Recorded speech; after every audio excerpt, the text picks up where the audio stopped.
सिलीगुड़ी में लंबे समय से रेलवे की जमीन पर रह रहे परिवारों के पुनर्वास की मांग को लेकर डॉक्यूमेंट जमा करने की प्रक्रिया को लेकर शुक्रवार को सिलीगुड़ी में भारी विरोध हुआ। सुबह से ही लोग तय सेंटर्स पर जमा होने लगे। बूढ़े, औरतें, जवान, हर उम्र के लोग लंबी लाइनों में खड़े होकर अपने रहने की सबूत के तौर पर अलग अलग डॉक्यूमेंट जमा किए। हालात को संभालने के लिए वॉलंटियर्स भी मौजूद थे। सुबह से ही लोग तय सेंटर पर जमा होने लगे। बूढ़े, औरतें, जवान, हर उम्र के लोग लंबी लाइनों में खड़े होकर अपने रहने के सबूत के तौर पर अलग अलग डॉक्यूमेंट जमा किए। हालात को संभालने के लिए वॉलंटियर्स भी मौजूद थे। रहने वालों का दावा है कि उनमें से कई लोग पिछली 3-4 पीढ़ियों से रेलवे इलाके में रह रहे हैं। उन्होंने सालों से वही घर बनाकर अपने परिवार पाल रखे हैं। कई बच्चों की पढ़ाई, नौकरी और रोजमर्रा की जिंदगी इसी इलाके पर टिकी है।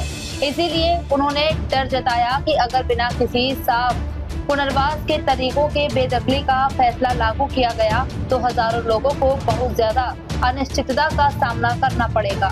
डॉक्यूमेंट जमा करने आए रहने वालों ने कहा कि वे डेवलपमेंट के खिलाफ नहीं हैं, लेकिन डेवलपमेंट के नाम पर आम लोगों के सिर से छत नहीं छीनी जानी चाहिए। उन्होंने मांग की कि पहले रहने की दूसरी जगह का इंतजाम किया जाए और फिर कोई दूसरा फैसला लिया जाए। उनके मुताबिक बिना पुनर्वास के बेदखली इंसानियत के खिलाफ होगी। आज डॉक्यूमेंट जमा करते समय अलग अलग पॉलिटिकल पार्टियों के रिप्रेजेंटेटिव लोगों के साथ खड़े थे।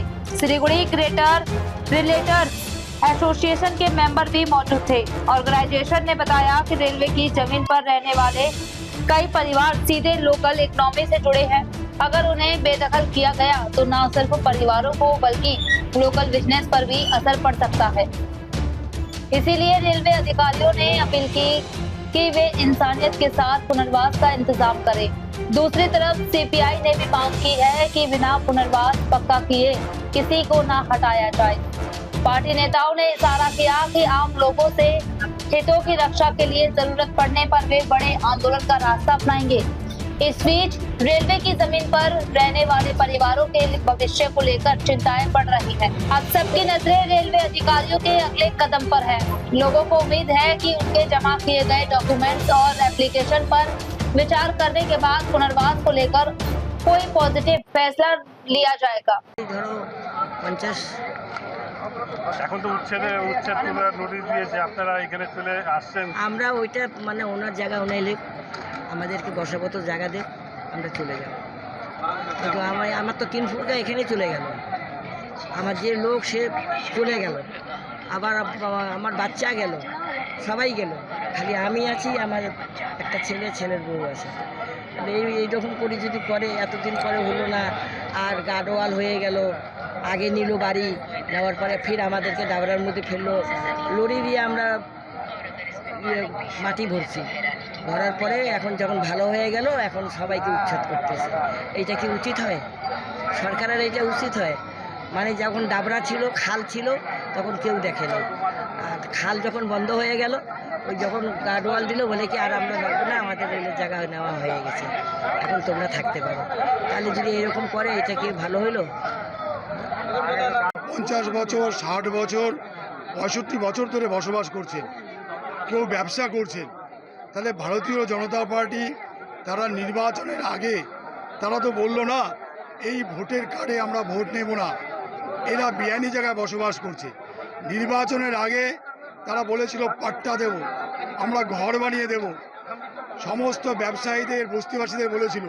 আজকে নির্বাচন চলে যাওয়ার পর আজকে ভারতীয় জনতা পার্টি গরিব মানুষের ভোটে জিতে তারা গরিব মানুষের উপর আক্রমণ আনছে।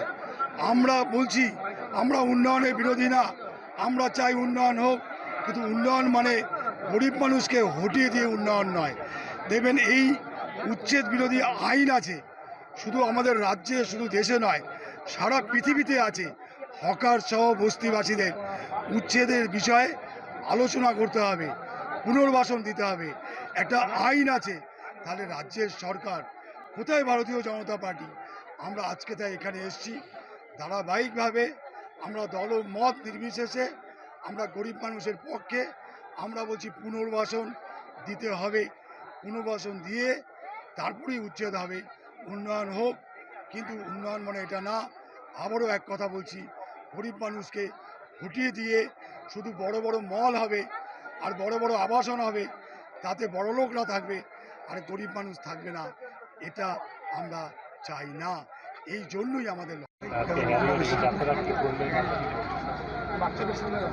কি বলবেন আজকে যে রেলের থেকে যে নোটিশ দিয়েছে আজকে সবাইকে দেখেছি। এটা সত্যি দুর্ভাগ্যজনক, কারণ এই যে যাদের নোটিশ হয়েছে তারা কিন্তু বংশ পরাপর এখানে বসবাস করছে, তারা কিন্তু আজ বা কাল বা পরশু আসে নাই। এই সমস্ত মানুষরা তাদের বাবারা এখানে বসবাস করছে, তারপরে ছেলেরা বসবাস করছে, তারপরে তাদের ছেলেমেয়েরা এখানে দোকানদারি করছে বা বসবাস করছে।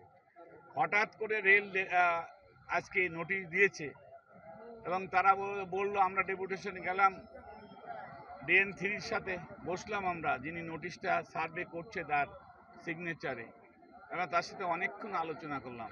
গত সপ্তাহে আমরা IW টাউনের সাথেও আলোচনা করছি যে অবস্থাটা কি হবে, এরা কোথায় যাবে। আমাদের তো দাবি একটাই যে উন্নয়ন হোক, রেল উন্নয়ন করুক, তার যেভাবে উন্নয়ন করুক, তার সাথে আমাদের একটা দাবি থাকবে, এই লোকগুলো, গরিব লোকগুলো যারা বসে আছে রেলের জন্য, তারা খুবই গরিব মানুষ, তাদেরকে পুনর্বাসন দিয়ে যা করার রেল জন্য এই চিন্তা ভাবনা করে। এটাই হচ্ছে আমাদের মূল দাবি। সুতরাং আমরা তো এর সাপোর্ট করতে পারছি না, কিছুতেই সাপোর্ট করতে পারছি না, কারণ সুপ্রিম কোর্ট বারবার বলে দিয়েছে যে 12 বছর যদি কেউ এক জায়গায় থাকে তারও একটা অধিকার জন্মায়, কিন্তু আমি 50 বছর ধরে এই এলাকায় বসবাস করছি। আজকে অধিকার লড়াইও আজকে লাইনে দাঁড়াতে হচ্ছে। অধিকার লড়ানো হচ্ছে, সময় করছে এটা, এখন আমরা সময়ের তালে চলতে হচ্ছে, সময়ের সাথে তাল দিয়ে আজকে লাইনে দাঁড়াতে হচ্ছে আমাদেরকে। রেল ডাকছে, নোটিশ করছে যে আপনাদের কি কাগজপত্র আছে, আমরা দিয়েছি, আমরা সেটা আমাদের কাছে যা যা আছে আমরা সেইভাবে প্রোফার্মা করে আমরা রেলের কাছে যে আমরা Aadhaar card, voter card, trade licence যার যা আছে সমস্তটাই জমা দিচ্ছি। দাবিটা কি থাকবে? দাবিতে একটাই থাকে, পুনর্বাসন।